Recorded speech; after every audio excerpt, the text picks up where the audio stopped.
Amerika Serikat dan sekutunya harus bersiap menghadapi perang dua front di Asia Timur Laut dan serangan nuklir dalam dekade mendatang. Sebuah laporan baru dari Dewan Atlantik memperingatkan, risiko konflik simultan dengan Tiongkok dan Korea Utara sangat tinggi, kata Markus Garlauskas, penulisnya, dalam video yang direkam sebelumnya.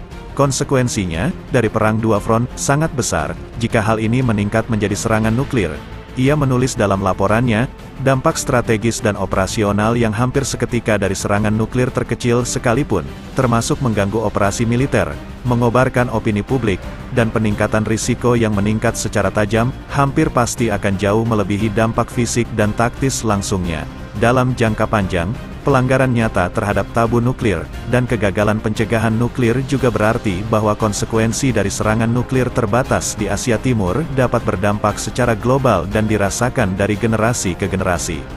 Agar perang dua pihak dapat terjadi tidak memerlukan koordinasi antara Beijing dan Pyongyang jika ketegangan mengenai Taiwan meningkat atau Korea Utara melancarkan serangan ke Seoul, katanya. Laporan tersebut menekankan, kemampuan, pengaturan komando dan kendali, serta postur AS dan sekutu, termasuk kekuatan, pangkalan, dan perjanjian dengan sekutu, tidak cocok untuk mencegah konflik simultan dengan RRT dan Korea Utara atau serangan nuklir terbatas atau memberikan opsi respons militer yang kuat jika hal itu terjadi. Washington dan sekutunya, seperti Jepang dan Korea Selatan, perlu menghalangi dan berpotensi mengalahkan musuh kedua ketika Anda berkonflik dengan musuh pertama.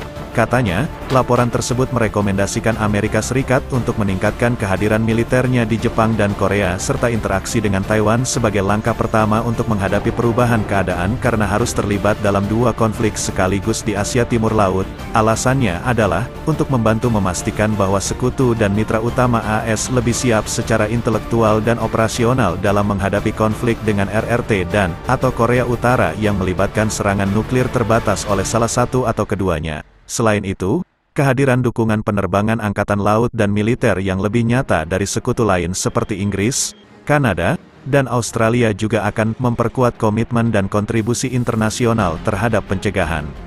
Pada tahun 2022, Korea Utara mengumumkan pengembangan senjata nuklir taktisnya untuk mempertahankan rezim tersebut dari ancaman terhadap kelangsungan keberadaannya. Laporan tersebut juga menyebutkan ekspansi militer Tiongkok yang cepat akan memungkinkan negara tersebut untuk terlibat lebih baik dalam perang regional dua front. Penilaian baru ini harus menimbulkan pemikiran ulang bahwa tindakan agresif di satu wilayah kemungkinan besar akan berdampak pada wilayah lain. Misalnya saja, di Semenanjung, Amerika Serikat dan Korea Selatan harus mengalihkan fokus mereka ke prioritas yang lebih luas, yaitu melindungi Korea Selatan dari agresi, mencakup pencegahan terhadap agresi RRT selain agresi Korea Utara.